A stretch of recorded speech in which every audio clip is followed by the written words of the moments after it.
ରେ ତା ଆମ ସମସ୍ତଙ୍କ ପାଇଁ ଉତ୍ସବମୟ ହୋଇପଡ଼ିଛି ଏବଂ ଏଭଳି ଏକ ସୁନ୍ଦର ଅବସରରେ ସମସ୍ତଙ୍କ ଉପସ୍ଥିତିରେ ମୋ ଭାଇଙ୍କୁ ମୋର ଅନ୍ତରରୁ ଆଜି ଦିବସ ପାଇଁ ଅନେକ ଅନେକ ଅଭିଜ୍ଞତା, ଅନେକ ଅନେକ ଅଭିନନ୍ଦନ ଏବଂ ଅନେକ କିଛି ଶୁଭକାମନା ଜ୍ଞାପନ କରୁଛି। ଏହି କାର୍ଯ୍ୟକ୍ରମକୁ ଯେଉଁମାନେ ଆଗକୁ ନେଉଛନ୍ତି ସମସ୍ତଙ୍କର ଅତି ପରିଚିତ, ଯେ ଚମତ୍କାର ଭାବରେ ତାଙ୍କର ଶବ୍ଦର ବ୍ୟବହାର କରି ଆମ ସମସ୍ତଙ୍କୁ ଆପ୍ୟାୟିତ କରୁଛନ୍ତି ଏବଂ ଏହି କାର୍ଯ୍ୟକ୍ରମର ଗାରିମାକୁ ବୃଦ୍ଧି କରୁଛନ୍ତି ଜଣେ କବି ମମତା କୁମାରୀ ନାୟକ ମହୋଦୟା ଏବଂ ଏହି କାର୍ଯ୍ୟକ୍ରମରେ ଅନ୍ୟମାନେ ଯେଉଁମାନେ ଅଂଶଗ୍ରହଣ କରିଛନ୍ତି ଉଷାରାଣୀ ଆପା, ଅମିତା ଆପା, ସମସ୍ତଙ୍କୁ ଏହି ଅବସରରେ ମୋର ମଧ୍ୟ ଅନେକ ଅନେକ ଧନ୍ୟବାଦ ଏବଂ ଓଡ଼ିଶାର କୋଣ ଅନୁକୋଣରୁ ଆଜିର ଏହି କାର୍ଯ୍ୟକ୍ରମରେ ନିଜକୁ ସାମିଲ କରିଥିବା ସମସ୍ତ ଭାଇ ଭଉଣୀମାନଙ୍କ ପାଇଁ ମଧ୍ୟ ଅନେକ ଅନେକ ଅଭିନନ୍ଦନ ଏବଂ ମାଙ୍କର କୃପା ଭିକ୍ଷା କରୁଛୁ। ସାଧାରଣ ସ୍ତରରେ ଜନ୍ମ ଗୋଟିଏ ବଡ଼ ତାତ୍ପର୍ଯ୍ୟପୂର୍ଣ୍ଣ ଘଟଣା ନୁହେଁ, କିନ୍ତୁ ଯେଉଁମାନେ ମାଙ୍କର ଧାରାକୁ ଆସିଛନ୍ତି ବା ନିଜର ଜୀବନକୁ ଗୋଟିଏ ଆଧ୍ୟାତ୍ମିକ ଧାରାରେ ପହଞ୍ଚାଇ ପାରିଛନ୍ତି ସେମାନଙ୍କ ପାଇଁ ଏହି ଜନ୍ମ ଅତ୍ୟନ୍ତ ଗୋଟିଏ ତାତ୍ପର୍ଯ୍ୟପୂର୍ଣ୍ଣ ଘଟଣା। କାହିଁକି ନା ସବୁବେଳେ ଆମର ଜନ୍ମ ଯେତେବେଳେ ଆରମ୍ଭ ହୁଏ ତାପରେ ଆମେ ଜୀବନଟି ଆରମ୍ଭ ହୁଏ ଆଉ ସେ ଜୀବନଟାକୁ ଶ୍ରୀଅରବିନ୍ଦ କହୁଛନ୍ତି and birth was an attempt or an episode। ଇଏ ଗୋଟେ ଏପିସୋଡ, ଏଇଟା ଗୋଟେ ସମ୍ପୂର୍ଣ୍ଣ କାହାଣୀ ନୁହେଁ, କାରଣ ଆମେ ଅନନ୍ତ ପଥର ଯାତ୍ରୀ। ଏଇ ଜୀବନଟା ଗୋଟେ ଏପିସୋଡ, ଯେମିତି ଆମେ ସବୁ ସିରିଏଲ ଦେଖୁଛେ ନା, ତାର ସବୁ ଏପିସୋଡ ଅଛି ଯୋଉଟାକୁ ଗୋଟେ ଖଣ୍ଡ କୁହାଯିବ। ଆଜି ଏତିକି ଅଭିନୀତ ହେଲା ପରେ ବାକି ଜିନିଷ ଅଭିନୀତ ହେବ। ସେଇଭଳି ଆମେ ଅନେକ ଏପିସୋଡକୁ ପଛରେ ଛାଡିକି ଆସିଛନ୍ତି। ଏଇ ଜନ୍ମ ପରେ ଆଉ ଗୋଟେ ଏପିସୋଡରେ ଆମେ ପ୍ରବେଶ କରୁ ଏବଂ ପରେ ଆହୁରି ଅନେକ ଏପିସୋଡ ଆମ ଜୀବନରେ ଆସିବ, ତେବେ ଯାଇକି ପୂର୍ଣ୍ଣାଙ୍ଗ କାହାଣୀଟି ନିର୍ମାଣ ହେଉଛି। ଏବଂ କହିବାକୁ ଗଲେ ଏଇ ଜନ୍ମ ବା ଏଇ ସମ୍ଭୂତିଟାକୁ ଆମେ କିଭଳି ଦେଖିବା, କେମିତି ଦେଖିବା? ଏ ଗେସ୍ଚର ଅଫ ଏଟର୍ନିଟି, ଗୋଟିଏ ଶାଶ୍ୱତଙ୍କର ଏକ ଶୁଭାକାଂକ୍ଷା। ଶାଶ୍ୱତ ନ ଚାହିଁଲେ, ପରମ ପ୍ରଭୁ ନ ଚାହିଁଲେ, ପରମା ଜନନୀ ନ ଚାହିଁଲେ, ଦିବ୍ୟ ସତ୍ତା ନ ଚାହିଁଲେ ଆମ ଭିତରେ ସେଇ ଜୀବନ ନାମକ ଅଙ୍କୁରଟି କେବେ ସେଇ ଜଳ ଭିତରୁ ଉଠି ଆସିନଥାନ୍ତା। ଆମେ ସେମିତି ରହିଥାନ୍ତେ ଯେଉଁମାନଙ୍କ ପାଖରେ କିଛି ଆନନ୍ଦ ନଥାନ୍ତା, କିଛି ଅନୁଭୂତି ନଥାନ୍ତା ଏବଂ ଜୀବନ କହିଲେ ଆମେ ଯାହା କିଛି କେବଳ ଅନୁଭବ କରୁ, ଜୀବନ କହିଲେ ଆମେ ଯାହା କିଛି ଅର୍ଜନ କରୁ, ମାନେ ସେଟା ମେଟେରିଆଲ ଆର୍ନିଂ ହେଇପାରେ, ଗୋଟେ ସ୍ପିରିଚୁଆଲ ଆର୍ନିଂ ହେଇପାରେ ବା କୌଣସି ଇମୋସନାଲ ଆର୍ନିଂ ହେଇପାରେ, ଭାବାତ୍ମକ ଭାବଗତ ଅର୍ଜନ ହଉ କି ଭାଗବତ ଅର୍ଜନ ହଉ, ଯୋଉ ପ୍ରକାର ଆମେ ଗୋଟେ ଆର୍ନିଂ କରୁ ସେଗୁଡିକ ସବୁ ଆମ ସମସ୍ତଙ୍କ ପାଇଁ ଗୋଟେ ବିରାଟ ବିରାଟ ସମ୍ପତ୍ତି। ତେଣୁ ଭାବକୁ ସମ୍ପତ୍ତି କୁହାଯାଏ, ଭଗବାନଙ୍କୁ ଐଶ୍ୱର୍ଯ୍ୟ କୁହାଯାଏ। ତେଣୁ ଏଇ ଐଶ୍ୱର୍ଯ୍ୟ, ଏଇ ସମ୍ପତ୍ତିକୁ ଗୋଟେ ପ୍ରାପ୍ତ କରିବାର ଯୋଉ ମହାଭାଗ୍ୟଟି ଆରମ୍ଭ ହୁଏ ଗୋଟେ ଜନ୍ମ ଦିବସରୁ। ତେଣୁ ଆମେ ତାକୁ କହିବା all is a birth into a power of light। ତେଣୁ ଏ ସମସ୍ତ ଜନ୍ମ ଗୁଡ଼ିକ ଆମକୁ ଆଲୋକ ଦିଗରେ ଆଲୋକର ଶକ୍ତି ଦିଗରେ ଚାଳିତ କରୁଥିବା ଏକ ଘଟଣା। ଆଲୋକର ଶକ୍ତି ଦିଗରେ କହିଲେ ଯେ ଆମେ ଏହି ଜୀବନରେ ଯଦି କିଛି ସାଧନା କରୁଛୁ, ଯଦି କିଛି ଜ୍ଞାନ ପ୍ରାପ୍ତ ହଉଛୁ ଏବଂ ପ୍ରକୃତରେ ଆମ ଭିତରେ କିଛି ବୁଦ୍ଧି ସମ୍ପଦ, ଯୋଉଟାକୁ ବୁଦ୍ଧି ସମ୍ପଦା ର ଜନ୍ମ ହଉଛି ଏବଂ ଆମ ଚେତନାର ବିକାଶ ଲାଭ କରୁଛି ଏବଂ ଆମେ ଯେଭଳି ଗୋଟେ ବୃକ୍ଷ ଆଲୋକ ଅଭିମୁଖରେ ବଢିଯାଏ, ସେଇଭଳି ଆମେ ଯଦି ଜଣେ ଜୀବନ ସତ୍ତା ଭାବରେ ଆନନ୍ଦ ଅଭିମୁଖରେ ବଢିଯାଉ, ତାହେଲେ ଆମର ସେଇ ଆନନ୍ଦ ଅଭିମୁଖୀ ଜୀବନଟି ପ୍ରକୃତରେ ହୋଇପଡିବ କଣ ନା ପାୱାର ଅଫ ଲାଇଟ। ତାହେଲେ ଏଇ ଜୀବନର ଜନ୍ମ, ଗୋଟିଏ ଜୀବନ ଆସିବା ଆମ ପାଖକୁ, ଏଇଟାକୁ ଆମେ କେତେ ଭାବରେ ଗ୍ରହଣ କରୁଛୁ, ସେ କଥାଟିର ତାତ୍ପର୍ଯ୍ୟକୁ ପ୍ରଭୁ କେତେ ବାଟରେ କହିଛନ୍ତି, ମା ବି କେତେ ବାଟରେ କହିଛନ୍ତି। ପ୍ରକୃତରେ ମା ହିଁ ଏଇ ଜନ୍ମଦିନର ତାତ୍ପର୍ଯ୍ୟଟିକୁ ଭଲ ଭାବରେ ବୁଝିଛନ୍ତି ଏବଂ କାରଣ ସେଇଟା ସେ ଯୋଉ ସଂସ୍କୃତି ଭିତରୁ ନିଜକୁ ଆଣିଥିଲେ ଭାରତବର୍ଷକୁ, ସେଇ ସଂସ୍କୃତିରେ ଜନ୍ମଦିନର ତାତ୍ପର୍ଯ୍ୟକୁ ଅଧିକ ବୁଝାଯାଏ ଏବଂ ତାଙ୍କ ଭାଷାରେ this day is truly an opportunity in life। ଯୋଉ ଜନ୍ମ ଦିବସ ଆମେ ପାଳନ କରୁ ବା ସେଇ ଜନ୍ମ ଦିବସଟି ପ୍ରକୃତରେ ଆମ ସମସ୍ତଙ୍କ ପାଇଁ ଗୋଟିଏ ଜୀବନର ଏକ ବଡ ସୁଯୋଗ। ସେ ସୁଯୋଗ ତାହେଲେ କଣ ଆମେ ପାଉ ପ୍ରକୃତରେ? One is so open and receptive that one can assimilate all that is given। ସେଇଦିନ ହିଁ ତାଙ୍କର ଚୈତ୍ୟସତ୍ତା ଏତିକି ଉନ୍ମୁକ୍ତ ଥାଏ ଆଉ ଏତିକି ଗ୍ରହଣଶୀଳ ଥାଏ ଯେ ସେ ଯାହା କିଛି ପ୍ରାପ୍ତ କରନ୍ତି ଆଜିର ଦିନରେ, ସେ ସବୁ କିଛିକୁ ଆତ୍ମସ୍ଥ କରିପାରନ୍ତି। One can assimilate all that is given। ତାହେଲେ ଆମେ ଦେଖୁଛୁ ଗୋଟିଏ ଦିବସ, ଗୋଟିଏ ମୁହୂର୍ତ୍ତ, ଜୀବନର ଗୋଟେ ମୁହୂର୍ତ୍ତ ଏପରି ଆସୁଛି ଆମ ପ୍ରତି ସମୟରେ ପିରିୟଡିକାଲି ଆମ ପାଖକୁ, ଯୋଉ ସମୟରେ ଆମ ପାଖରେ ଗ୍ରହଣଶୀଳତା ଓ ଆମର ଉନ୍ମୁକ୍ତତାଟି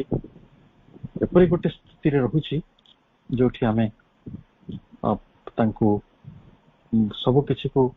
ଆତ୍ମସ୍ଥ କରି ନେବାର ଏକ ପ୍ରତ୍ୟୟ ଭିତରେ ବା ଗୋଟେ ଅବସ୍ଥା ଭିତରେ ଆମେ ନିଜକୁ ରଖିପାରୁ।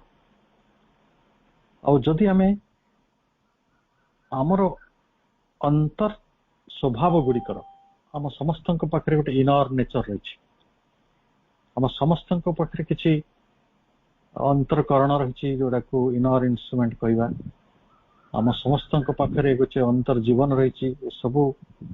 ଯୋଉ ଅନ୍ତର ସ୍ୱଭାବର ଯାହା ଅନ୍ତର୍ଭୁକ୍ତ, ତାର ଦୃଷ୍ଟିକୋଣରୁ ଯଦି ଦେଖିବା ତାହେଲେ ଏଇ ଜନ୍ମଦିନରେ ହିଁ ଜଣେ ମଣିଷ ତାଙ୍କର ଯୋଉ ତାଙ୍କର individuality, the individual is more receptive on his birthday from year to year, and thus it is an opportune moment to help him to make some new progress each year। ତାହେଲେ ଏଇଟା ହଉଛି ଗୋଟେ ମାଇଲ ଖୁଣ୍ଟି ଭଳି, ମୁଁ ତାକୁ ଜନ୍ମଦିନ ଗୁଡିକୁ ମାଇଲ ଖୁଣ୍ଟି କହୁଛି। ଆମର ଏଇ ଏପିସୋଡର ଯାତ୍ରା ପଥରେ ଯେତିକି ବର୍ଷ ଜଣେ ଆୟୁଷ ଧରି ଜଗତକୁ ଆସେ, ସେ ଗୋଟିଏ ଜନ୍ମଦିନରେ ନିଜକୁ ରିଚାର୍ଜ କରେ ଏବଂ ଗୋଟିଏ ବର୍ଷ ପାଇଁ ସେ ରିଚାର୍ଜ ଚାଲେ, କାରଣ ସେଇ ସମୟଟା ହଉଛି ତାର ଗ୍ରହଣଶୀଳ ସମୟ। ଅନ୍ୟ ତାର ଅର୍ଥ ନୁହେଁ ଯେ ଅନ୍ୟ ଦିନ ଆମେ ଗ୍ରହଣ କରୁନୁ, କିନ୍ତୁ ଏଇ ଦିନଟି ସ୍ୱତନ୍ତ୍ର ଏଇଥିପାଇଁ ଯେ ସେଦିନ ସତ୍ୟସତ୍ତା ସମ୍ମୁଖରେ ଥାନ୍ତି ଓ ଯାହା ବି ତାଙ୍କୁ ଦିଆଯାଏ ସବୁ ଆନନ୍ଦର ଅନୁଭୂତି, ଆଶୀର୍ବାଦର ବାର୍ତ୍ତା ବା ଶୁଭ କାମନା ଗୁଡିକ, ଶୁଭ ଭାବନା ଗୁଡିକ, ଆମେ ଶୁଭେଚ୍ଛା ଗୁଡିକ ଯାହାବି ଆମେ ତାଙ୍କ ଚାରିକଡେ ବ୍ୟକ୍ତ କରୁ, ଆଉ ସେ ତାଙ୍କର से प्रेमर अनुभूति गुड़िक सबु अनुभूति गुड़िक ये दिन सत्ता भितर साइता हो जाए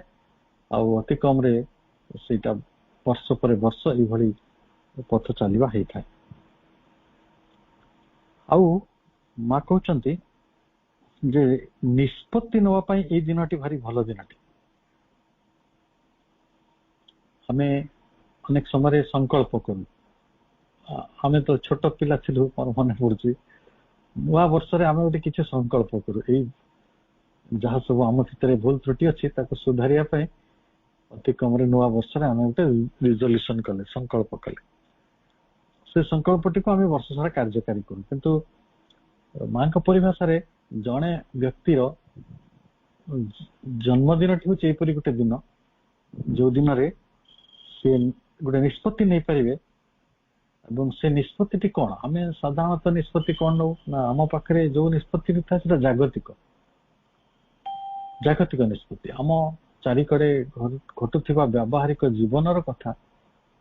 जो जीवन टाक आम भेटू जो जीवन सहित आम सबुदिन सब मुहूर्त साक्षात्कार होची आम जो जो समस्या गुड़ी को सम्मुखीन हो आम चारिकड़े जो प्रकार संपर्क गढ़ी था से संपर्कर जो प्रकार प्रतिफलन आम भितर घटे आम ताकू ही गोटे प्रात्यहिक व्यावहारिक आमर जीवन बोली कहूँ से जीवन विजय पाई आम जिते बड़े गोटे निष्पत्ति नवा से निष्पत्ति हम a decisive step towards the victory of truth, a decisive step towards victory of truth अर्थात सत्यर विजय निमंते आमर संकल्प से संकल्पटी आज दिन रे नेले ता फलवती तले से सत्य को जानिबा दरकार सत्य आम पाखरे से दिव्य एवं दिव्यर प्रतिभा होचंती माँ तेणु आम पई सर्वोत्तम सत्यटी रही सर्वोत्तम वास्तवताटी रही जो आम साधना करुछंती जो आम एत अनुभूति को संग्रह करुछंती ये प्रत्येक वर्ष आम किछि ना किछि अग्रगति करुथबा किछि ना किछि विजय हासिल करुथबा एवं एटा प्रत्येक वर्ष प्रत्येक जन्मदिनटी आम पई गोटे नवजन्म एक आसुथबो तक आम नवजन्म ये कहवा ए न्यू कनक्वेस्ट आम धरतु यहाँ 2021 मसीहा 2021 मसीहा सत्य आड़ को एक विजय निमंते आम गोटे पाद बढ़ाई 2022 सुधा आम दुईटी पाद बढ़ाई पार 2023 सुधा तृतीय पाद आसो जो मैंने बहुत दिन बसंत भाई भाई यात्रा आरंभ कले से सत्यर से विजय निमंते केते पाद पड़ सारे एवं से कहते let a decisive step be taken this year towards his victory ताले आमे एई वर्षटी को एई जन्मदिनटी को मध्य सेई भली सत्यर विजय निमंते अग्रगति करिया पई प्रगति करिया पई पादटीए बढ़ाई देवा एवं आम गोटे पाद हो पछे ये वर्ष रे चलिबार चेष्टा करिबा एवं माँ आशीर्वाद दौरान one more step my dear child one more year one more step towards perfect service is a total surrender ताले आमे आउ गोटे वर्ष पाउछु पूर्ण रूप से सेवा करने तेणु आज हूँ गोटे कृतज्ञतार दिवस आज हूँ संभूतिर दिवस आलोक आड़ को पाद बढ़ाइबार दिवस निष्पत्ति नबार दिवस गोटे विजय लाभ किछि मात्रा रे विजय लाभ करिथिबार एक दिवस बा विजयर संकल्प आड़ को पादटी बढ़ी जाउथिबार एक दिवस एवं सर्वोपरि आज पूर्ण प्राण रे आमे सेवा करि परिथिबार मांकर तार दिवस एवं ता होछि गोटे समर्पण दिवस इन ए टोटल सरेंडर गोटे पूर्ण समर्पण दिवस ताले प्रशांत भाई निरंतर सेवा करुछंती आ आमମାନଙ୍କ ଭିତରୁ ଯୋଉମାନେ ମାଙ୍କର ସେବାରେ ଲାଗି ରହିଛନ୍ତି ଆମେ ଯୋଉମାନେ ମାଙ୍କ ପାଖରେ ସମର୍ପିତ ସେମାନଙ୍କ ପାଇଁ ଏହି ଦିବସ ବହୁ ବାଟରେ ତାତ୍ପର୍ଯ୍ୟପୂର୍ଣ୍ଣ ବହୁ ବାଟରେ ଆମକୁ ତାହା ଅର୍ଥପୂର୍ଣ୍ଣ କରେ ବହୁ ବାଟରେ ତାହା ଆମକୁ ମହିମାମଣ୍ଡିତ କରେ କାରଣ ଆମେ ସତ୍ୟ ପଥରେ ଆଉ ପାଦେ ଚାଲିଯିବା ପାଇଁ ନିଜ ଭିତରେ ଏକ ସଂକଳ୍ପକୁ ଅନୁଭବ କରୁ ଏବଂ ଏଇ ଯୋଉ ଜନ୍ମଦିନର ମହିମାଟି ବା ଏଇ ଜନ୍ମଦିନର ତାତ୍ପର୍ଯ୍ୟଟି ପ୍ରକୃତରେ ଆମେ ତିଆରି କରିନାହୁଁ ଆମ ନିଜ ଇଚ୍ଛାରେ ଆମେ ଜନ୍ମ ହେଇନାହୁଁ କିଭଳି ଗୋଟେ ଅନସିନ୍ ହ୍ୟାଣ୍ଡ ଯାହାକୁ ଆମେ ଦିବ୍ୟ ବୋଲି କହୁଛୁ ଏଇ ସମ୍ଭୂତି ପଛରେ ଏଇ ଜନ୍ମ ପଛରେ ତାଙ୍କର କ୍ରିୟାକଳାପ ସମ୍ପୂର୍ଣ୍ଣ ଭାବରେ ରହିଛି ଏବଂ ସେ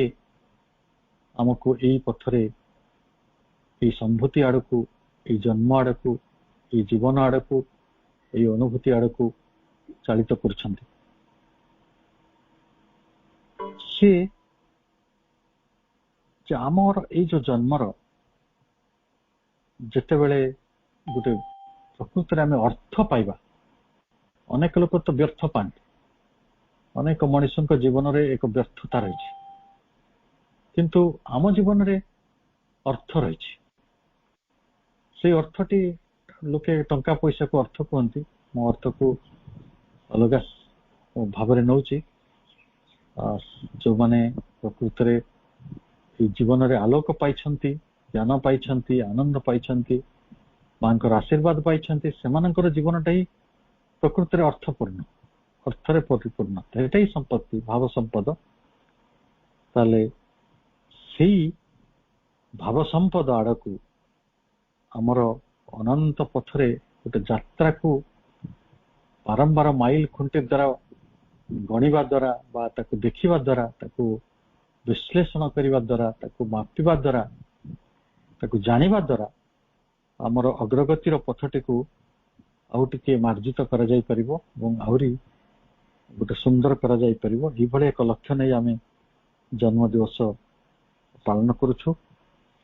ତେଣୁ ଏଇ ଜଗତରେ ଜନ୍ମ କେବଳ ଆମେ ନେଇନାହାନ୍ତି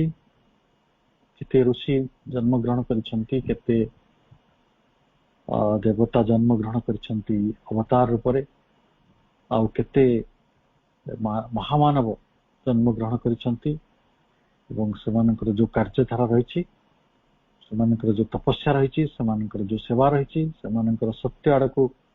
ଯୋଉ ସମର୍ପଣ ରହିଛି ସବୁ ମିଶିକି ଆଜି ପୃଥିବୀର ଚେତନାରେ ଯୋଉ ଅଭୂତପୂର୍ବ ପରିବର୍ତ୍ତନ ହବା ଆରମ୍ଭ କରିଛି ଏ ସମସ୍ତ କଥା ଆମେ ଜାଣୁ ମାଙ୍କର ଜନ୍ମ ଏ ପୃଥିବୀ ପାଇଁ ଏକ ବିଶେଷ ଘଟଣା ଥିଲା ପ୍ରଭୁ ଶ୍ରୀ ଅରବିନ୍ଦଙ୍କର ଜନ୍ମ ମଧ୍ୟ ଏଇ ପୃଥିବୀ ପାଇଁ ଏକ ବିଶେଷ ଘଟଣା ଥିଲା ଯେହେତୁ ଆମେ ତାଙ୍କର ସନ୍ତାନ ଏବଂ ଆମେ ତାଙ୍କର ଦିବ୍ୟ କର୍ମୀ ଆମେ ତାଙ୍କର ଆଲୋକ ସେନାର ଜଣେ ପ୍ରମୁଖ ମଣିଷ ତେଣୁ ଆମମାନଙ୍କର ଜନ୍ମର ମଧ୍ୟ ସେଇଭଳି ଏକ ତାତ୍ପର୍ଯ୍ୟ ରହିଛି କାରଣ ସେଇ ବିରାଟ ସତ୍ୟକୁ କାର୍ଯ୍ୟକାରୀ କରିବା ପଛରେ ସେ ଆମକୁ ଏଇ ଜନ୍ମର ପ୍ରକ୍ରିୟା ଭିତରକୁ ଆଣିଛନ୍ତି ଏବଂ ସେ ଆମକୁ ଆଲୋକର ସେଇ ଶକ୍ତି ଆଉ ଶାଶ୍ୱତର ସେଇ ମହାନତାକୁ ଆମ ଭିତରେ ଭରିବାକୁ ଚେଷ୍ଟା କରୁଛନ୍ତି ତ ଜୀବନଟିକୁ ଯେତେବେଳେ ଆମେ ଆରମ୍ଭ କରୁ କାରଣ ଜୀବନଟି ପ୍ରକୃତରେ କ'ଣ this is the origin of truth ଯେତେବେଳେ ଜୀବନ ସମ୍ମତି ଭିତରକୁ ଆସେ ସେ ସତ୍ୟ ସଂଗ୍ରହ କରି ଆରମ୍ଭ କରେ ଗୋଟେ ଜୀବନ ବଞ୍ଚିବାର ଗୋଟେ ମୂଳ ଉଦ୍ଦେଶ୍ୟଟି ହେଉଛି ସତ୍ୟ ଭିତରେ ପ୍ରବେଶ କରିବା ବାସ୍ତବତା ଗୁଡ଼ିକୁ ଜାଣିବା ଏବଂ ଯଥାର୍ଥଟିକୁ ଜାଣିବା ଚିହ୍ନିବା ତାହା ଦିବ୍ୟ ହେଇପାରେ ଆଉ ଯିଏ ଯେତେ ଦୂର ଏଇ ସତ୍ୟ ପଥରେ ଅଗ୍ରଗତି କରିଯାଉଛି ତାର ଜୀବନ ସେତିକି ସଫଳ ଜୀବନ ବୋଲି କୁହାଯିବ ଆଉ ତାର ଯୋଉ ଅଲଗା ଅର୍ଥ ରହିଛି ସେ କଥାଟିକୁ ଆପଣ ନିଜ ବିଷୟରେ ଭାବି ପାରନ୍ତି ଯେ ପ୍ରକୃତରେ ୟାର ବିପରୀତଟି କ'ଣ ହେଇପାରେ ତାହେଲେ ଆମେ ଏହାକୁ କର୍ମ ଅନୁଭୂତି ବା ଅର୍ଥର ଏକ ଝରଣା କହିବା ଫାଉଣ୍ଟ ଏ ଜୀବନଟି ତାହେଲେ ଜୀବନକୁ ଏଇ ବାଟରେ ଯେତେବେଳେ ପରମା ଜନନୀ ସମ୍ଭବ କଲେ ताको संभूति भीतर को आनिले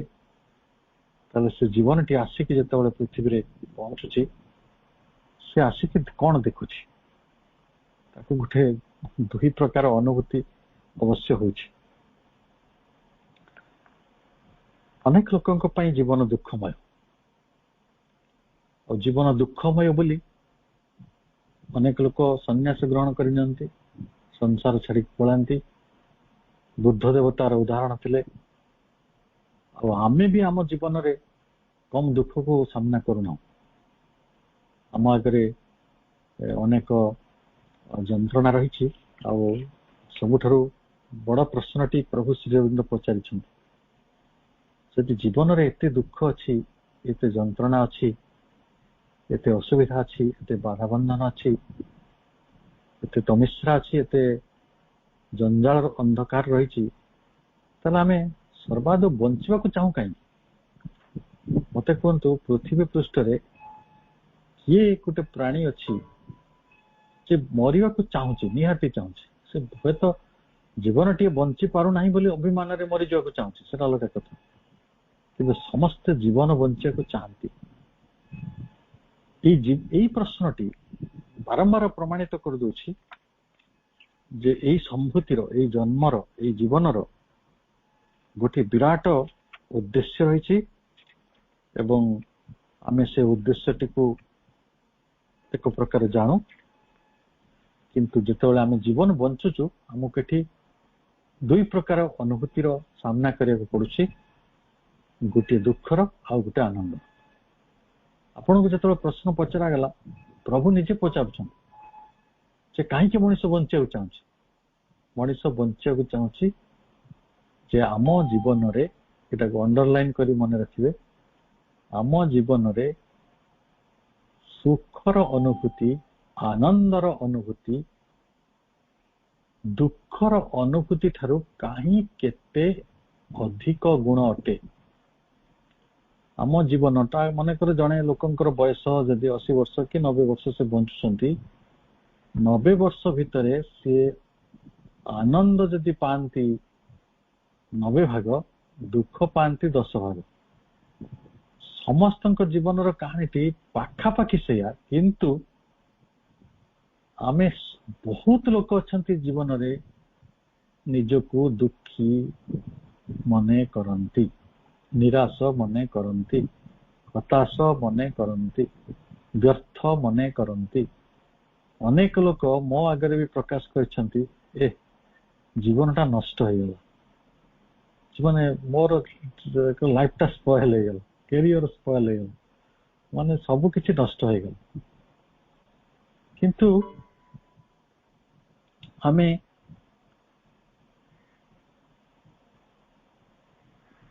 जदि भल भाव बुझा प्राचीन दर्शन आमको अलग कथा कहूला दर्शन और अनुभूति दुईटा भीतर फरक आसी आम से गोटे आलोचनार गभीरता भीतर को सही बाटर जा जिते मनुष्य को से संबोधन कले आर्य ऋषि मैंने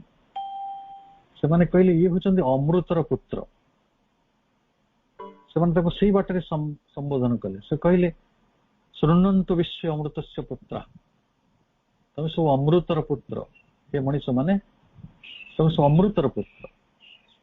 अच्छा जदि आमे अमृतर पुत्र मते गोटे कथा कहतु जीवन वास्तवतार एपरी एक नग्न बा एपरी गोटे जीवंत कथा रही जो थे आमे दुखानुभूति गुड़िक बहु बाटरे दिशुची तो जिते बेले से मनीष कहूँ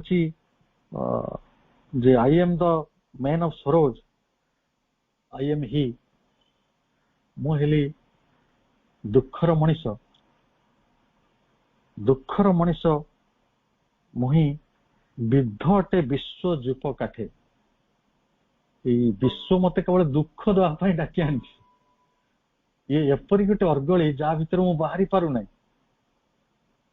ये समस्ते मत दुख दबार लगी एपरिक मु निजे निजक दुख दूची यही गोटे विश्वर व्यवस्था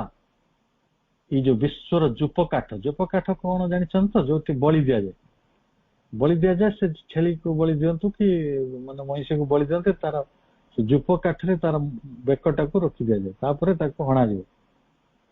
मनीषर भाग्यटी सत्य से ये विश्वर जूप काठरे से दुखर मनीष होगी विद्ध होगी रही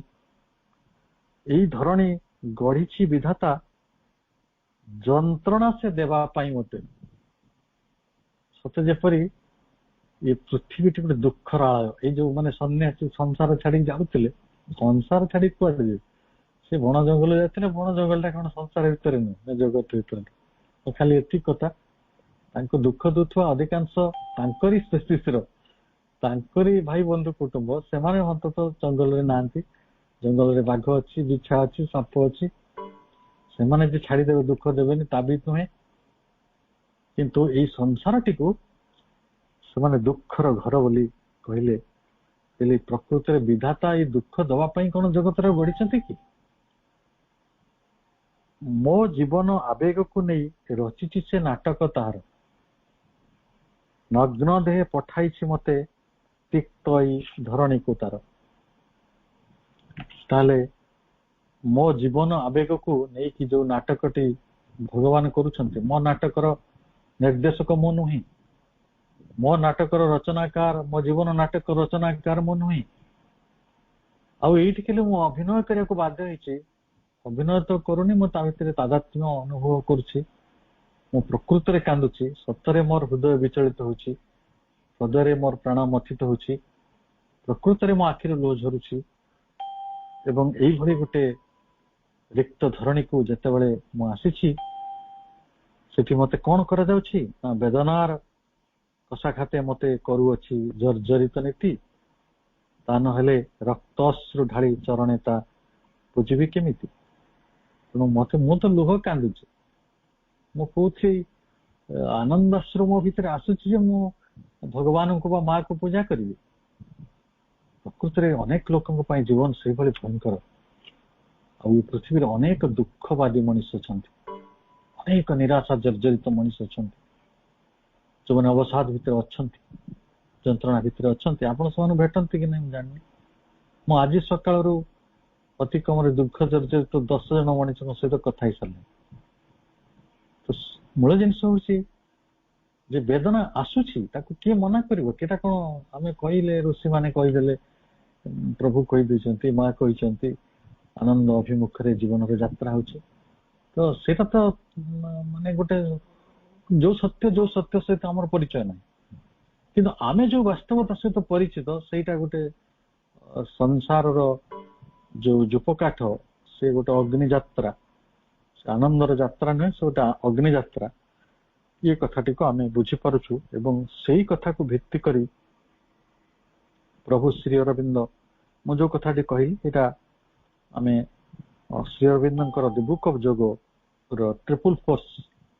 तार एक अनुवाद को मु पढ़िली सीटा आत्मा दुख सहिबार जो कथा रही से कथाटी ये कथा बोल कह जाए किंतु जो ऋषि माने ये जीवन को अमृतस्य पुत्र कही से माने कहले जीवन सुंदर जन्म सुंदर ये मनुष्य जीवन भलिया जीवन नहीं एटा देवता माने भी लोभ करुछंती देवता माने प्रकृति रे मनुष्य जन्म को लोभ करुछंती देवता माने आम ठारू बेसी भलरे नांती मनुष्य कथा भावंतु मोटे को प्रैक्टिकली से कथा अनुभव करछि आमे कहाँ को देवता कहूछु अग्नि को देवता कहूछु आमे वायु को देवता कहूछु आमे सूर्य को देवता कहूछु से मानकर शरीर नहीं से माने आम भलिया सांग होई परिबेनी आम भलिया भल पाई परिबे नहीं आम भलिया स्नेह सहानुभूति सहयोग भितर बंची परिबेनी से माने आम भली सेति पई जे आपण समस्त पिला काले गोटे धाड़ी पढ़िथिबे तो तार को भल भाव रे मन रखिथिबे कि नहीं मो मने पके दउची कहीं बंधुता कहीं प्रेम सुंदर जार प्राप्ति लगी देवता नर कहीं बंधुता कहीं प्रेम सुंदर ये जो फ्रेंडशिप ये जो प्रेम परस्पर मनुष्य भितर रही पारिछि सेटा देवता मानक भितर नाही बा सेटा संभव ही पारु नाही। दुईटी मनुष्य सांग ही नई कूल को चली जाई परिबे, सांग ही को रेस्टोरेंट रे बसी खाई परिबे, किंतु सूर्य और इंद्र दी जन सांग ही कि जाई कि को रेस्टोरेंट के नई कूल के समुद्र कूल रे बुली पारिबे नाही। एटा होछि प्रेमर सुंदरता। मोर पाखरे जेतु मनुष्य पाखरे शरीर अछि एवं एई शरीरटा जीवन पाखरु आरंभ होछि, तेणु एई प्रेमर यात्रा, आनंदर यात्रा, बंधुतार यात्रा, सख्यर यात्रा मनुष्य ही करे। एवं जार प्राप्ति लागि देवता नर, जार प्राप्ति पई देवता नर होबा को इच्छा करूछि। तेणु देखिए जेते अनेक समय अवतार पुरुष माने काई आसुते नर शरीर, तार दीटा दिगंत अछि। गोटे दिगंत जे मनुष्य पाखरे किछि संभावना रही जोटा देवता पाखरे नाही, हे तो देवता पाखरे जो संभावना रही सेटा मनुष्य पाखरे नाही, एवं ये दुईटी तो संजोग ही पार नाही। अवतार पुरुष सेही कथाटी को संजोगित करिया पई आसुछंती, से अलगा प्रसंग, आमे ता भितर को जीवा नाही। ताले आमे केवल चिंता करिबा जे ऋषि माने अनुभव करिसंती एटा तांको पई प्रामाणिक, एटा तांकर सिद्धि रूप रे साने पाइछंती एवं से कहउछंती जे एठी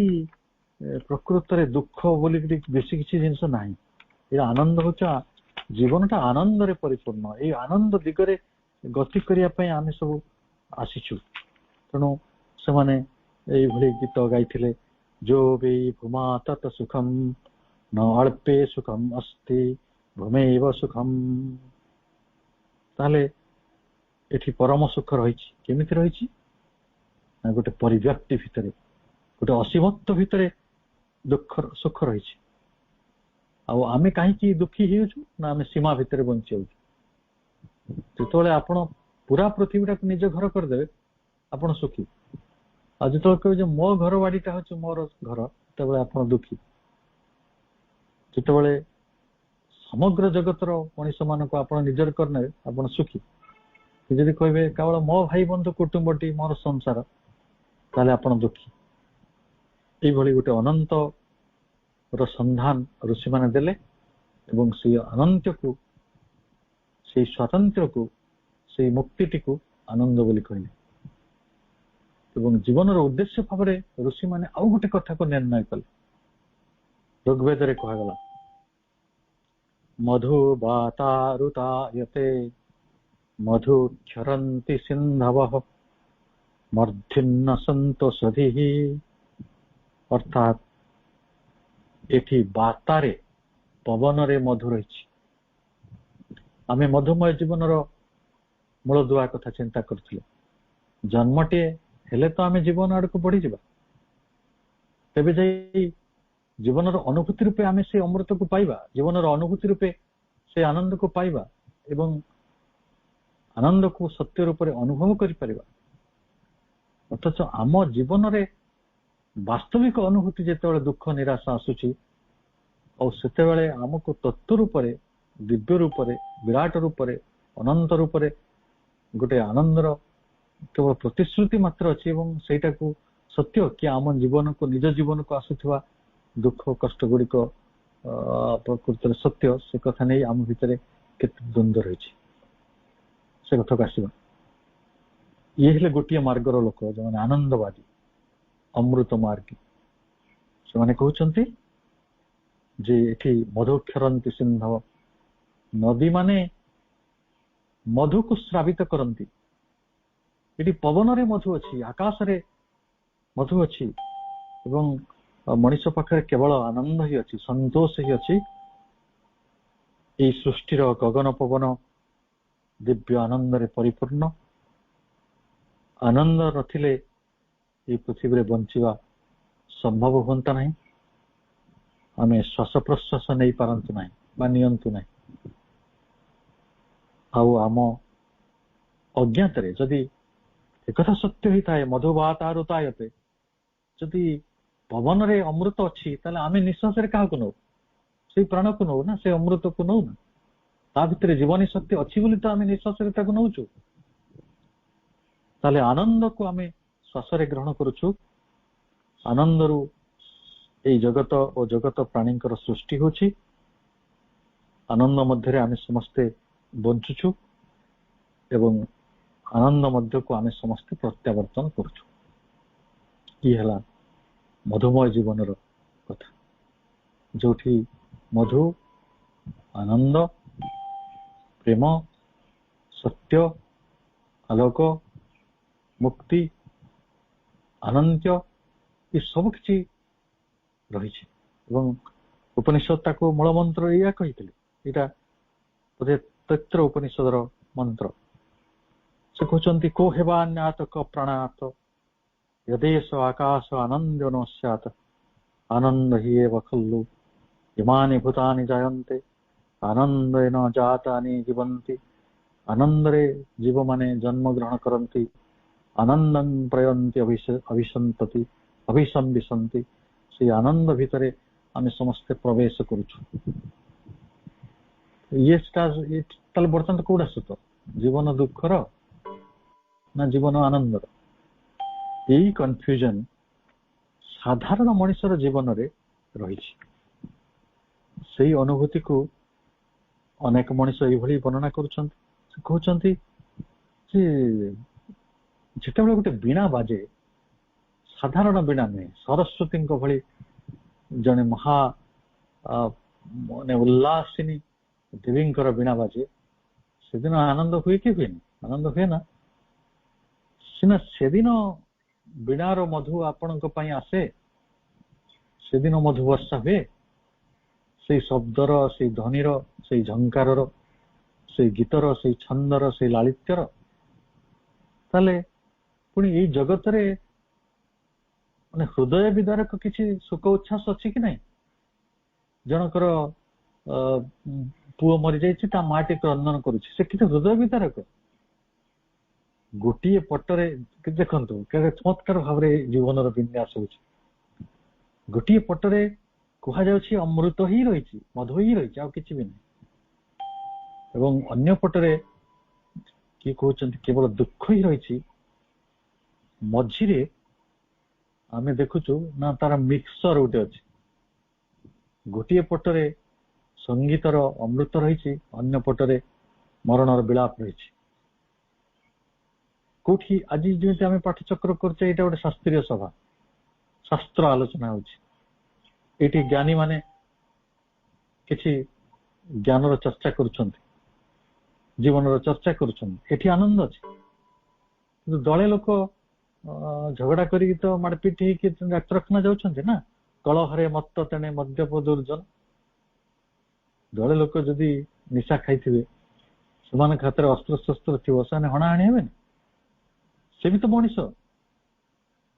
पुणी जो गोटे जीवन सौंदर्य रही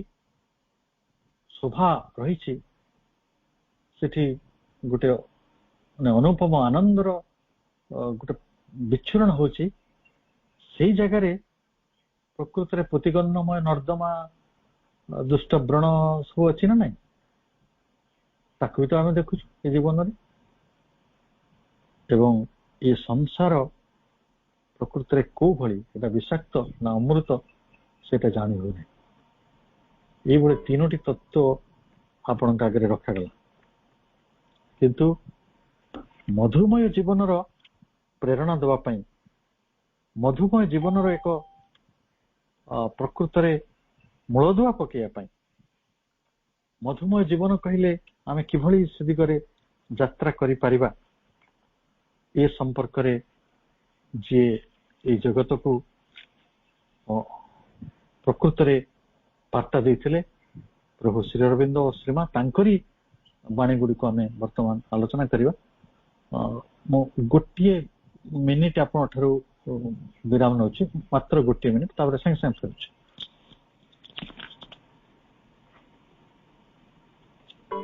प्रफुल्ल हाँ अच्छी आप आज दी जन किए हाँ दुई जन जाइए से माने लेखा भी रेडी करके पठाउछंती मु आउ आपण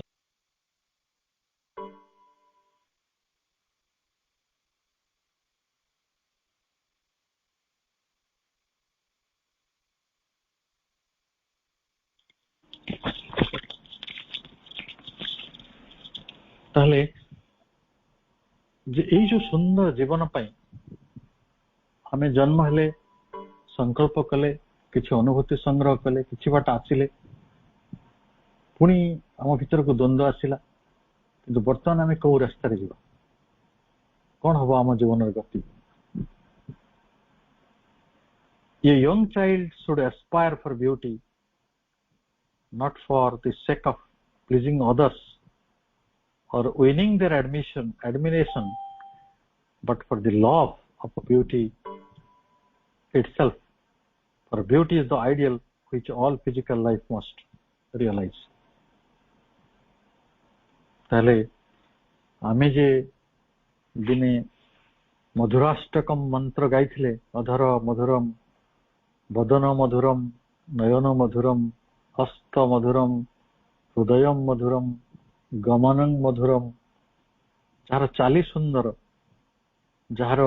हृदय सुंदर जार हाथ सुंदर जार आखि सुंदर जार मुह सुंदर जार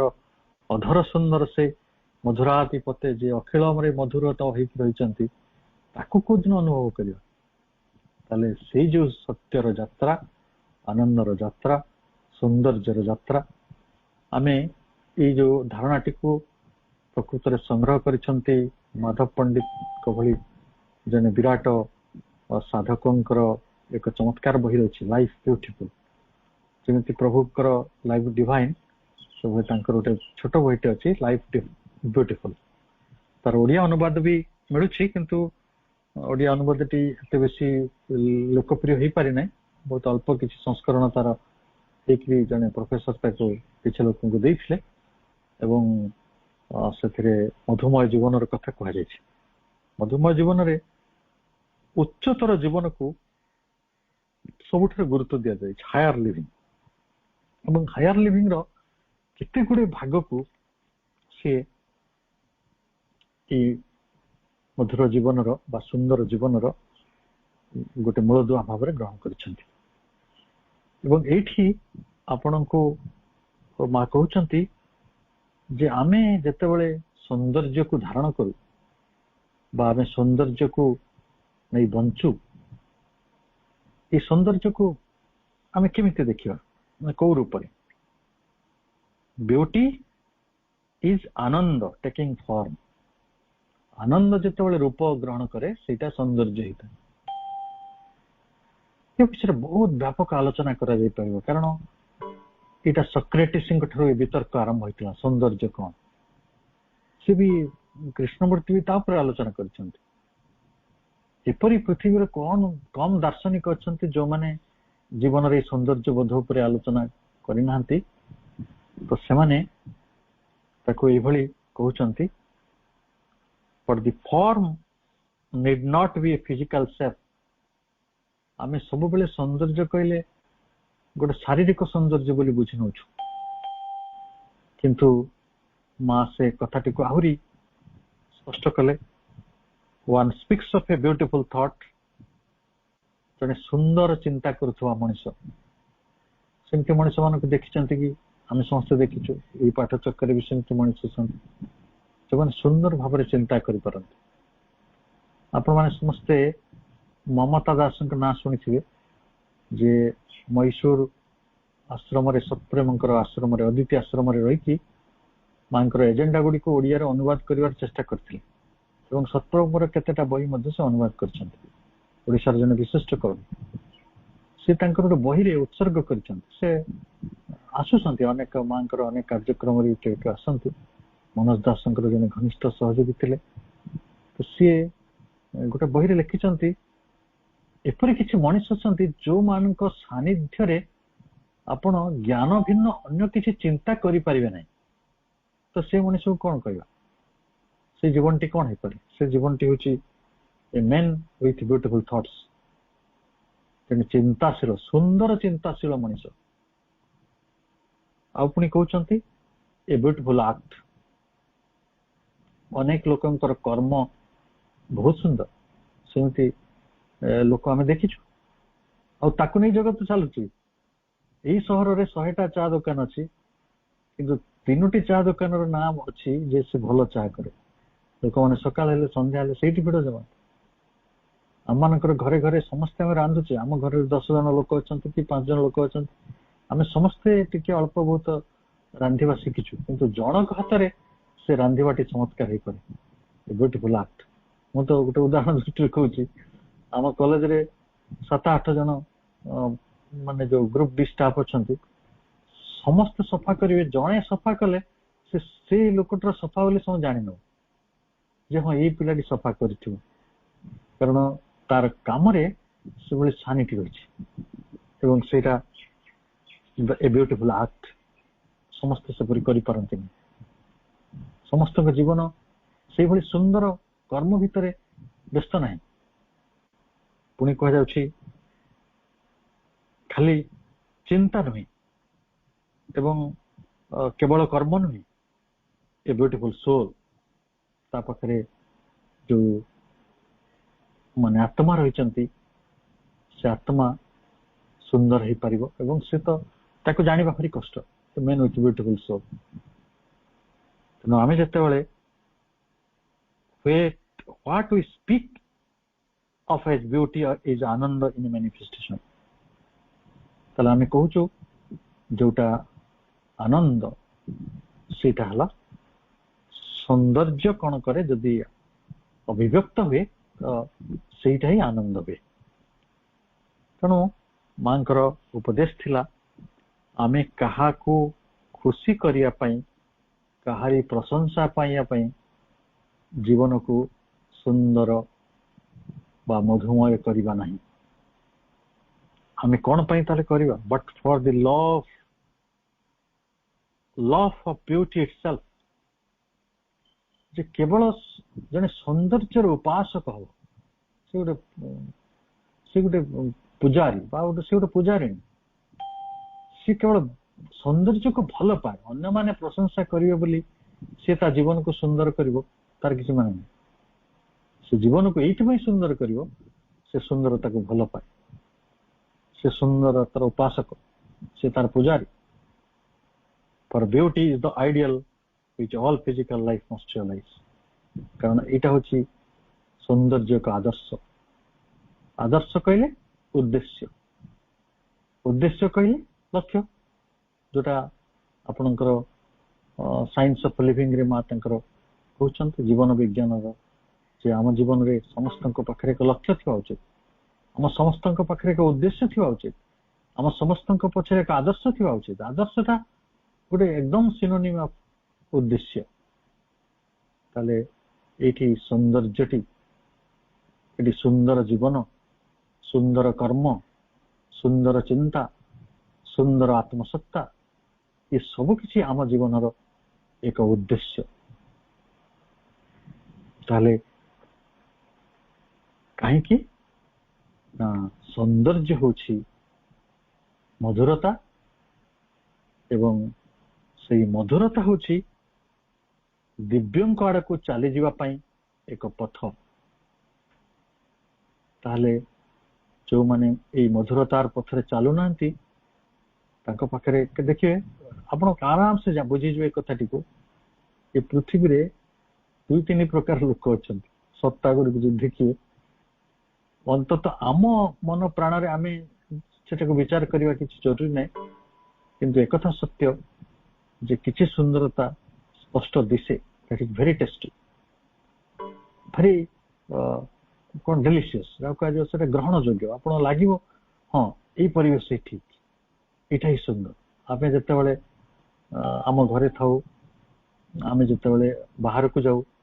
ପୁଣି ସବୁଆଡୁ ଫେରି ଆସି ଯେତେବେଳେ ଆମେ ମାଙ୍କର ଧ୍ୟାନ କକ୍ଷ ଭିତରକୁ ଯାଉ, କେମିତି ଲାଗେ? ଆପଣଙ୍କୁ କେମିତି ଲାଗେ ଯେତେବେଳେ ଆମେ ସମସ୍ତେ ଅରଭିଲର ମାତୃ ମନ୍ଦିର ଭିତରେ ପ୍ରବେଶ କରୁ? ଲାଗେ ନା ସେଟା ଗୋଟେ ଅଲଗା ଗ୍ରହର ସ୍ଥାନ ଭଳି? କାରଣ ଯେ ସେଇଠି ସ୍ୱତନ୍ତ୍ରତାଟି ହେଲା ଯେ ସେଇଟା ସବୁବେଳେ ଗୋଟେ ସୁନ୍ଦରତାର ଆଦର୍ଶକୁ, ସୁନ୍ଦରତାର ଏକ ଧାରଣାକୁ, ମଧୁରତାର ଏକ ପଥକୁ ଧାରଣ କରିଛି।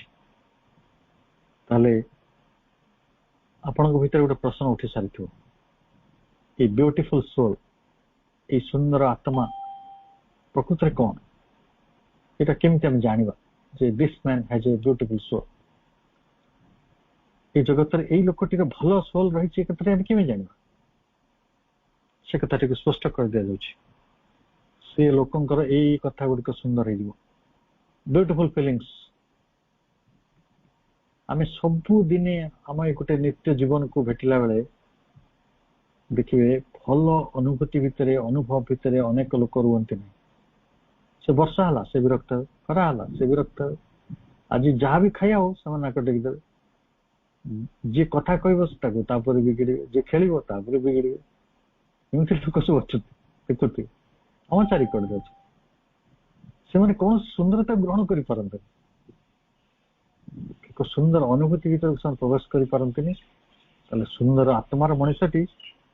ଗୋଟେ ସୁନ୍ଦର ଅନୁଭୂତି ଭିତରେ ସବୁବେଳେ ପ୍ରବେଶ କରେ, ବ୍ୟୁଟିଫୁଲ ଫିଲିଂସ। ଆଉ ତାଙ୍କର କଣ ହୁଏ ନା ବ୍ୟୁଟି ଅଫ ଥଟ୍ସ ଯୋଉ କଥାଟି କୁହାଯାଉଥିଲା, ସେ ସୁନ୍ଦର ଭାବରେ ଚିନ୍ତା କରିପାରନ୍ତି। ତାଙ୍କ ଚିନ୍ତାଟି ସଂଗଠିତ,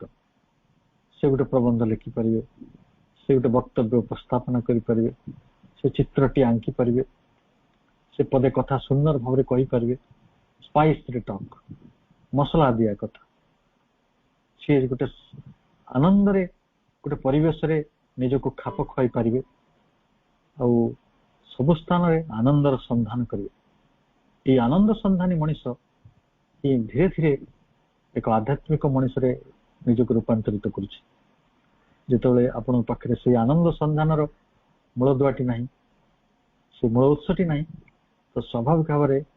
ଜଣେ ଆଧ୍ୟାତ୍ମିକ ହବା ବା ଆଧ୍ୟାତ୍ମିକ ରାଜ୍ୟରେ ନିଜକୁ ଜଣେ ପଥିକ କରିବା ସର୍ବାଦୌ ଜଟିଳ ହୋଇପଡ଼ିବ। ଆଉ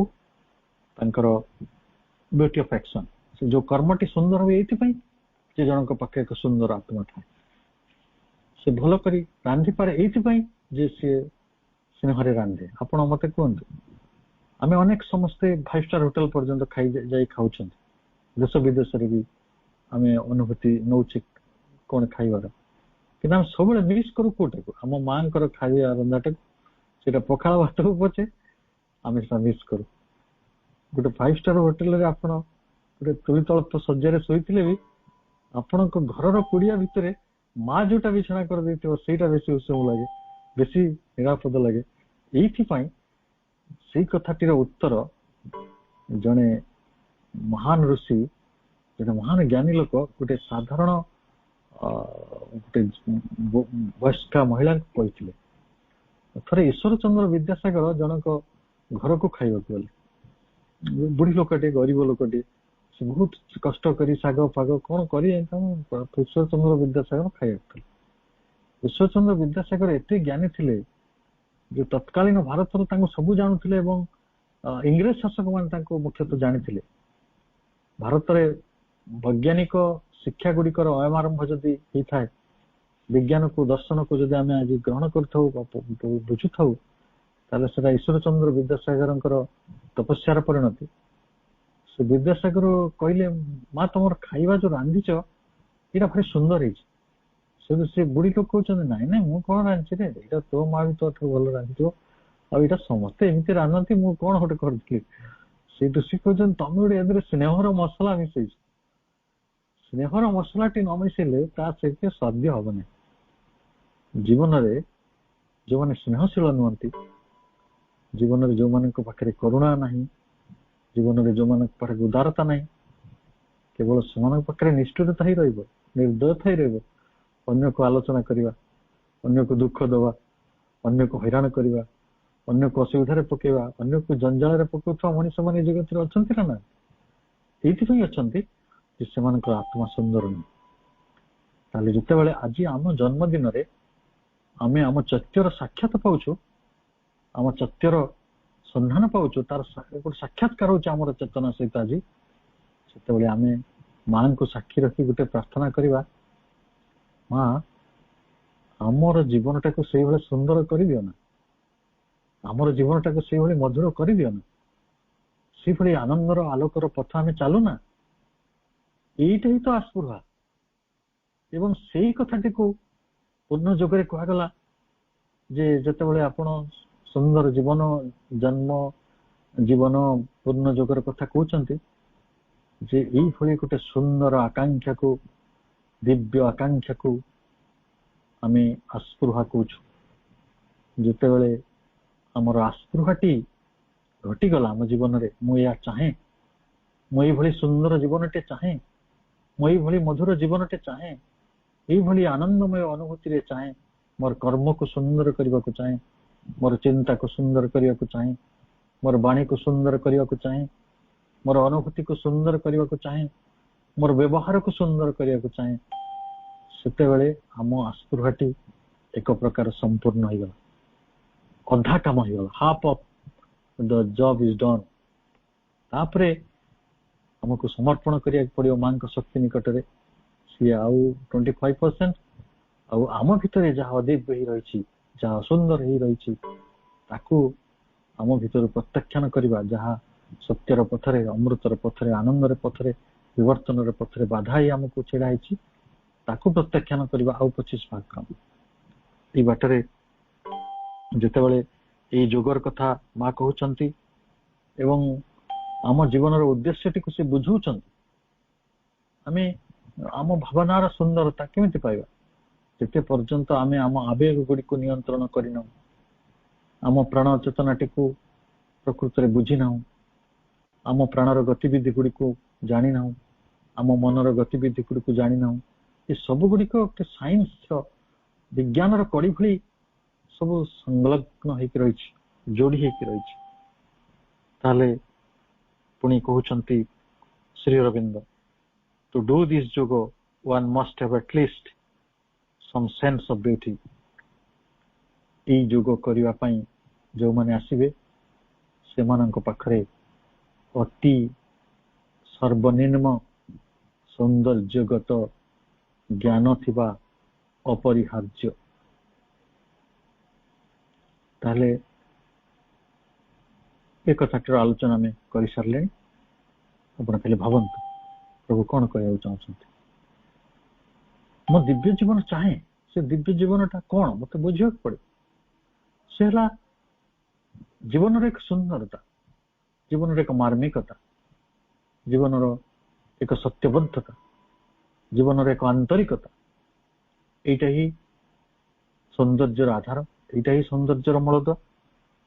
एवं ता बिना without it one lacks one of the most important aspects of the physical world ये जगत रे ये विश्व रे बंचिबार जो आमर आमे तो समस्त विश्व भितर बंचिबा बाध्य ना बाहर पड़ेगा विश्व भितर बंचिबा ना ये जो विश्व भितर हम बंची रहिछु एठी प्रकृत रे आमर असुविधाटी आरंभ हो जेहेतु आम पाखरे सौंदर्य बोध संपर्क रे तात्विकता नहीं जो तात्विक ज्ञान आवश्यक ये सुंदरता कौन आ सहित मुझे किभली संलग्न भी ये विश्व सहित मु निजको खाप खुआई पारु नहीं जो माने ये विश्व सहित निजको मेलई पारी थिले जो माने ये विश्व सहित निजको संलग्न करी पारी थिले सेही माने ये गीतटा को गाइले जे मधुबा तारुतायते मधुक्षरन्ति सिंधु ये पवन रे मधु रही ये समुद्र रे नदी रे मधु रही आम संतोष भितर आम तृप्ति भितर आम आनंद भितर अमृत रही ये कथाटी को से अनुभव कले आमर असुविधा कौटी अच्छी आम सका उठिले मो WB को आपन को मन पकई दूसरी जे नोबेल प्राइज पाई से कहते जे मनीष जीवन बंचुचे ये जे ता चारिकटे प्राकृतिक सुषमार एक आनंद रही ये प्रकृति कितने सुंदर ये आकाश ये जन्न ये तारा ये वर्षा ये बसंत ये फूल ये फल ये जो सबुजिमा अरण्य झरणा चारिआडे सुंदरता तो अच्छी से सुंदरता सहित आमर संलग्नता अच्छी कि से सुंदरता सहित आमर तादात्म्य अच्छी ना आम निज मनर भूमि भितर आम निजको बंदी कर दौचु से आड़ को जिते पर्यंत मनीषर चेतनाटी प्रसारित ही ना से सुंदरता प्रति आमर जदि उन्मुखता हो ना ताले प्रकृत रे आमे मोटे गोटे विश्व चेतना आड़ को निजर मूलदुआटी को पूरा पक्का करूँ मूलदुआटी को पकाऊन विश्व चेतना और मनीष हाँपाई प्रभु जो आमको निर्देश देते से स्वाभाविक भाव में आमे बुझा दरकार जे आमे आपेक्षिकता भितर बंची पारिबा नहीं आमे परिस्थितिर परिवर्तन को अपेक्षा करिबा सुख दुख सहित एमिति जड़ित होइकी चलुथुवा ता सहित गोटे सालिश करुथुवा एवं हाँ यही तो जीवन ये किसी सुख किसी दुख किसी खटा किसी मिठा किसी जीवन किसी मृत्यु ये कहू नथुवा कारण आमे भल भाव चिन्ह पारिथिबा जे एठी मनीषर जदिओ तीन अनुभव तीन प्रकार आनंद विषाद और आनंद विषादर मजामजी कथा जो कथाटी आम आज आलोचना प्रारंभ आलोचना कले सेटा दिव्य जीवन मूलदुआ नुहे दिव्य जीवन मूलदुआ है एक सौंदर्य तात्विक जीवनबोध एवं सौंदर्य अनुभूति एवं ताकू नहीं सुंदर चिंतार सुंदर कर्मर सुंदर विचारर सुंदर व्यवहार सुंदर बाणीर ये जो सर्जनाटी आम गढ़ू यहाँ हूँ प्रकृत गोटे नवजन्म एक नवसर्जन आम समस्त एक नूतन सृष्टि ये एक नूतन सृष्टि अभिलाष नहीं गोटे जन्म आसे आम समस्त एवं आपण देखिए गोटे शैशवर प्रारंभ रे प्रत्येक मनीष केते सुंदर आउ तार सब किसी सुंदर बोली आमे से मधुराष्टकम लेखा जाइथिला कृष्णंकर बाल्य कालर से गोपाल मूर्ति गुडी को वर्णना करिया पई आमे समस्त भी पिला काले केते सुंदर ही थिले किंतु कौन हैला से सुंदरता को पछरे पके दे आसी आमे आज कथा कहले कि शुणती नहीं मु गोटे मजा कथा कहूँ मु गोटे सभा को जाइए पाठचक्र को सेठी दीटा पिला थिले पिला बढ़िया सुंदर भाव खेलुले से बाटे भारी सत्यबद्ध से सतरे जहाँ भी खेलती जी भी झगड़ा करती जी भी दुख अनुभव करती जी सुख अनुभव करती बहुत सत्यता रही है very much involve with it तो आपन को गोटे ऑप्शन दिया ये छोट पिला मानकर खेल आप देखा चाहिए चाहे गोटे तत्व शुणा चाहिए आम समस्ते निश्चित भाव पिला मानकर से सुंदर खेल प्रति सुंदर कथा प्रति आकर्षित हवा से आकर्षण स्वाभाविक कहीं ना से सुंदरतार उपादान रही तेणु ये विश्व हो कि विश्वातीत कोटि गोटे हो भगवान पाखरे हो मां पाखरे हो प्रभु पाखरे हो आम निज आत्मा पाखरे हो जो भी आनंदर संधान करा जाई परिबो जोठी से मधुरतार स्वाद को आस्वादन करी हो जोठी आम जीवन वास्तवता सहित परिचय हो पारिबो आमे निश्चित भाव से मार्ग रे निजको अग्रगति करेन एवं आहुरी योगर अनेक पथ थाई पारे किंतु तार प्रथम आवश्यकता हूँ से सौंदर्य अनुभूति प्रति आकृष्ट हवा एवं सौंदर्य पथरे चली जावा से माँ कहते ब्यूटी इज हिज फुटप्रिंट्स तांकर पाद चिन्ह हूँ सौंदर्य ये सौंदर्य परिभाषा एमती जो भगवान चली जाती जो दिव्यंकर उपस्थिति थाए सेटा ही सुंदर आम समस्ते ये उपमा सहित परिचित जो श्रीरामचंद्र चलुले से चारिकड़े बनानी रे फूल फुटी जाऊला जो श्रीकृष्ण चलुले से स्थान रे सुगंधमय उठुला जो प्रभु श्री अरविंद अवस्थान करुले से नीरवतार माधुर्य व्यापी जाऊला तेणु से नीरवतार जदि भी माधुर्य थाए से ध्यान गंभीरतार जदि माधुर्य थाए ताले सब किछि को जे संधान करती से होचंती दिव्य जीवन पथिक से सब किछि संभव हम जिते आम संभूति भीतर को आसु ये एक संभावना को साकार करने पई परमा जननी आमको संभूति भीतर को आनी आम चारिकड़े बापा माँ मन प्राण शरीर सबकिछि आम अनुसार आम साधनार अनुकूल करी सबकिछि खंजिछंती। वर्तमान कथा ठेला पथ चलीबार आशा करे पथ चलीबार से अनुभूति आम समस्त आम ये अच्छा से कारण मो समस्त को मोर अंतर अनेक अनेक अभिनंदन जनाऊँ शुभेच्छा जनाऊँ और अभिवादन जनाऊँ जे आत्मा यही पथरे चलीबार एक सम्मति देछि। से हूँ सौंदर्यर पथ, अमरत्वर पथ, आनंदर पथ, मांकर स्वरदीप्त पथ। से पथरे प्रशांत भाई चलुछंती। तांकर आगामी जीवन और यात्रा आहरी शुभंकर हो, आहरी सुंदर हो, आहरी महिम्न हो, ये एक अभिलाष सहित आज वक्तव्य को मैं रखुची। वंदे मातरम।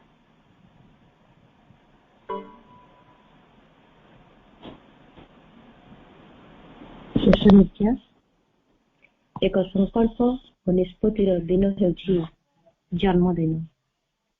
विजयर दिन, विजयर प्रतीक धर्मी शब्द हेउछि जन्म। एक कृतज्ञतार दिवस, पूर्ण प्राण रे सेवा अर्थात समर्पणर दिवस हेउछि जन्म दिवस। वास्तविक भाईंकर आलोच्य विषय वस्तुर जदि मु गोटे शब्द और सलापर अवतारणा करे तेबे मोर दृष्टता व्यतीत किछि होई न पारे। तेबे अति सुंदर, अति सहज, अति चमत्कार आपणकर जीवन चर्चा। अनेक अनेक कृतज्ञता और प्रणाम भाई। शेष पर्याय रे कृतज्ञतार पर्व।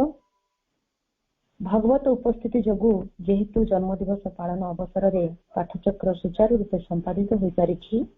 तेणु आमे माँ और प्रभु निकट रे कृतज्ञता और प्रणति जणाइबा और कृतज्ञ होगा। मो सम्मानीय प्रशांत भाई को अनुरोध करी से कृतज्ञता ज्ञापन करेंगे। भाई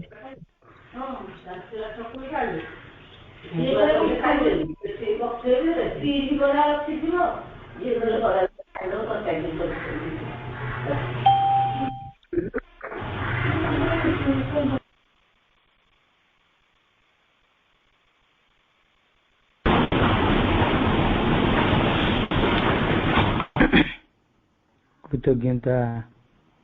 ज्ञापन करने पूर्वर मु वर्तमान अमिता मिश्र अपा को अनुरोध करी गोटे बंधन उपस्थापन करी। अमिता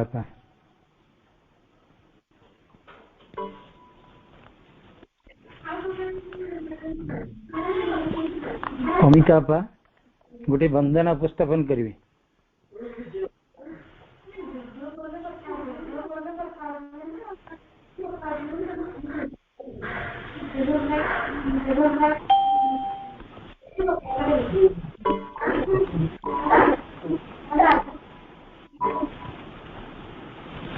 ठीक अच्छे आने जहाँ का कृपारु ये महान कार्य साधित हो पारला, जहाँ का कृपा रे हमने समस्त एकत्रित पारले से दिव्य जननी माँ परम प्रभु श्री अरविंदर श्री चरण रे कोटि कोटि प्रणाम जनाऊँ। तांका निकट रे अंतर कृतज्ञता ज्ञापन करुछि।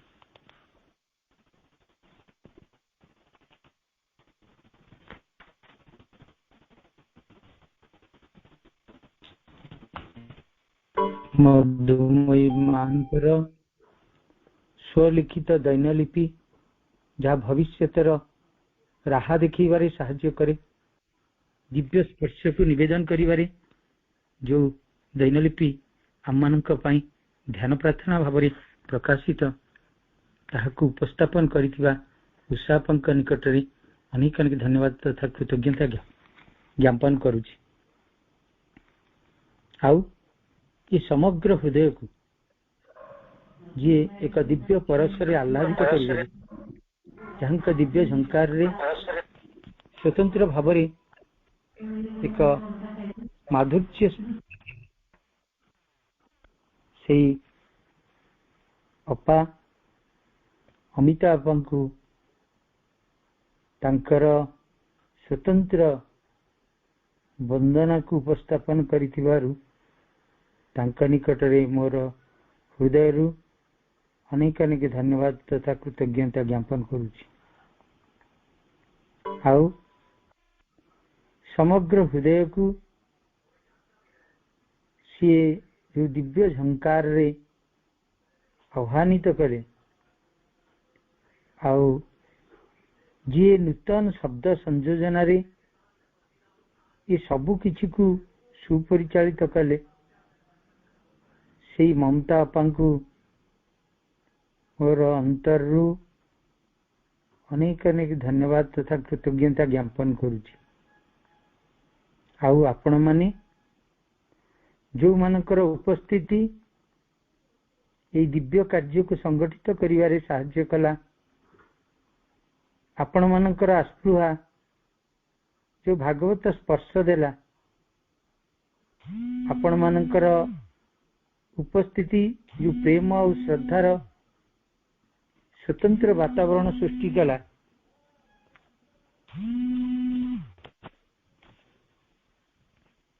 ସେଥିପାଇଁ ଆପଣମାନଙ୍କ ନିକଟରେ ମୋର ଅନ୍ତରର କୃତଜ୍ଞତା ଜ୍ଞାପନ କରୁଛି। ଆଉ ଏହି ପାଠଚକ୍ର ସରସ ସୁନ୍ଦର ହେଲା ଆପଣମାନଙ୍କ ପାଇଁ। ଆଉ ଶେଷରେ ନୁହଁ, ସବୁବେଳେ ଯିଏ ଶ୍ରଦ୍ଧାର, ଯିଏ ପ୍ରେମର, ଯିଏ ସହୃଦୟତାର ଛାପକୁ ସଦାସର୍ବଦା ବହନ କରନ୍ତି, ଯିଏ ସବୁ କଥାରେ ହଁଟିଏ ଭରନ୍ତି, ଯାହାଙ୍କର ଶ୍ରଦ୍ଧାପୂର୍ଣ୍ଣ କଥା କହିବାର ଯେଉଁ ଶୈଳୀ ସୁନ୍ଦରତା, ଯେଉଁ ସରଳତା, ଯେଉଁ ଅମାୟିକ ବ୍ୟକ୍ତିତ୍ୱ, ତାଙ୍କ ନିକଟରେ ମୋର ଅନେକ ଅନେକ କୃତଜ୍ଞତା ଜ୍ଞାପନ କରୁଛି। ସେ ଆଉ କେହି ନୁହନ୍ତି, ଆମ ଗହଣରେ ଉପସ୍ଥିତ ଥିବା ଶ୍ରୀଯୁକ୍ତ ସମ୍ମାନୀୟ ଭବେଶ ଭାଇ, ଯାହାଙ୍କର ଉପସ୍ଥାପନା ଶୈଳୀ ସମ୍ପୂର୍ଣ୍ଣ ଭାବରେ ନିଆରା, ଅଧିକ ଭାବରେ ସମସ୍ତଙ୍କୁ ସେଇ ଭାଗବତ ପଥରେ ସେ ଉନ୍ମୋଚିତ କରାଇବାରେ, ସମସ୍ତଙ୍କ ଭିତରେ ସେଇ ପ୍ରେମର ଫଲ୍ଗୁ ବାଣ୍ଟିବାରେ ସେ ହେଉଛନ୍ତି ଧୁରନ୍ଧର, ଯାହାଙ୍କର ଉପସ୍ଥିତି ଆଜି ଏହି ପାଠଚକ୍ରକୁ ସୁନ୍ଦର ଭାବରେ ଅନ୍ତରର ସେ କୃତଜ୍ଞତା ଭରା ଭାବକୁ ପ୍ରକାଶିତ କରିବାରେ ସାହାଯ୍ୟ କଲା। ସେ ହେଉଛନ୍ତି ଶ୍ରୀ ଭବେଶ ଭାଇ। ତେଣୁ ତାଙ୍କ ନିକଟରେ ଅନ୍ତରର କୃତଜ୍ଞତା ଜ୍ଞାପନ ନ କରି ରହିପାରୁନାହିଁ। ଏବଂ ଆଜି ଯେଉଁ ଭାଇ ରଣଜିତ ଭାଇ ଯେଉଁ ଦାୟିତ୍ୱ ଥିଲେ, ଆକସ୍ମିକ ଭାବରେ ଅସୁବିଧା ହେବା ଫଳରେ ଆସିପାରିଲେ ନାହିଁ। ଯେତେବେଳେ ତାଙ୍କ ସହିତ ସଂଯୋଗ ସ୍ଥାପନ କଲି, ତାଙ୍କଠାରୁ ଶୁଣିଲି ତାଙ୍କର ଅସୁବିଧା ବଶତଃ ସେ ଆସିପାରୁନାହାନ୍ତି ବୋଲି, ତାଙ୍କର ଶ୍ରଦ୍ଧା ପାଠଚକ୍ର ପ୍ରତି ଅନନ୍ୟ। ସେ ମଧ୍ୟ ସାଙ୍ଗେ ସାଙ୍ଗେ ଶୁଣିକିରି ଏ କଥାଟିରେ ନିଜର ସହମତି ଦେଇଥିଲେ। ଏ ଜନ୍ମଦିନ ଏକ ନବଜନ୍ମ ହେଉ, ସେ କଥାଟିକୁ ଉପସ୍ଥାପନ କରିବା ପାଇଁ। କୌଣସି ଅସୁବିଧା ବଶତଃ ସେ ଆସିପାରିଲେ ନାହିଁ ସତ, କିନ୍ତୁ ତାଙ୍କର ଶ୍ରଦ୍ଧା ପାଇଁ, ତାଙ୍କର ସହଯୋଗ ପାଇଁ, ତାଙ୍କର ସଦିଚ୍ଛା ଭାବ ପାଇଁ ତାଙ୍କ ନିକଟରେ ମଧ୍ୟ ଅନ୍ତରର ଅନେକ କୃତଜ୍ଞତା ଜ୍ଞାପନ କରୁଛି। ପୁଣି ଶେଷରେ ଆସନ୍ତୁ ସମସ୍ତେ ସେଇ ଦିବ୍ୟଜନନୀ, ସେଇ ପରାଙ୍ଗମୟୀ, ସେଇ ମମତାମୟୀ, ସେଇ ମଧୁମୟୀ ମାଙ୍କ ନିକଟରେ ପ୍ରାର୍ଥନାଟିଏ ଶୁଣିବା। ମମତା ବାପାଙ୍କ ଠାରୁ अमिता अपांग ठारू अमिता मिश्र अपांग ठारू भावुची से प्रस्तुत ही आसिले वंदनाटी गान करिवे एवं आमे समस्ते से इथिरे एकाग्र हवा। अमिता आपा माँ समस्त अपा भाई को मोर प्रणाम कृतज्ञता। आजिर दिनटी शुभमय हेउ शुभ हेउ मोर चिंता। आजिर दिनटी शुभमय हेउ शुभ हेउ मोर चिंता। मुहूर्ते जेमिते भूले मु न जाए मुहूर्ते जेमिते भूले मु न जाए तुम प्रति कृतज्ञता। माँ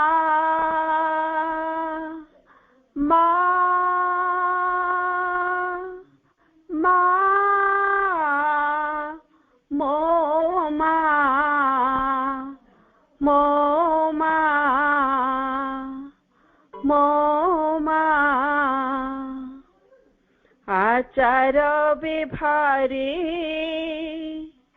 सुमधुर हेउ सत्य हेउ मोर कथा। चाली चलनी रे सरलता रहु अंतर रे नीरवता। ए दुई नयना रही थाउ चाही ए दुई नयना रही थाउ चाही पाइबाकु तुम देखा पाइबाकु तुम देखा। माँ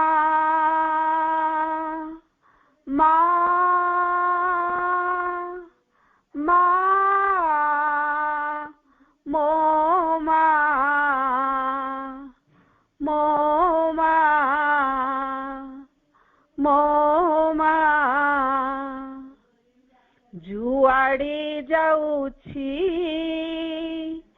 जाहा मु करुछि मने पड़ू तुम कथा। जुआड़े जाउछि जाहा मु करुछि मने पड़ू तुम कथा। जाहा मु होइछि हे पाकु मो आछि भाबी पारे तुम कृपा। तुम कार्य किछि विघ्न न घटाए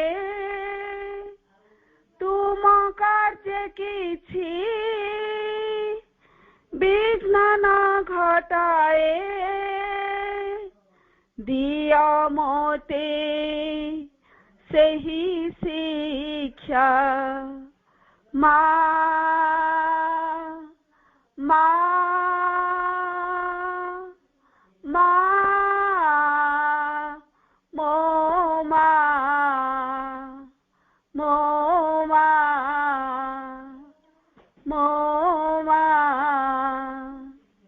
आजिर दिनटी शुभमय हेउ शुभ हेउ मोर चिंता मुहूर्ते जेमिति भूली मु न जाए मुहूर्ते जेमिति भूली मु न जाए तुम प्रति कृतज्ञता मा मा मा मो मा मो मा मो मा मो मा अनेक अनेक कृतज्ञता है।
वंदे मातरम। अनेक अनेक धन्यवाद तथा कृतज्ञता आपण मानकु। बरोबर।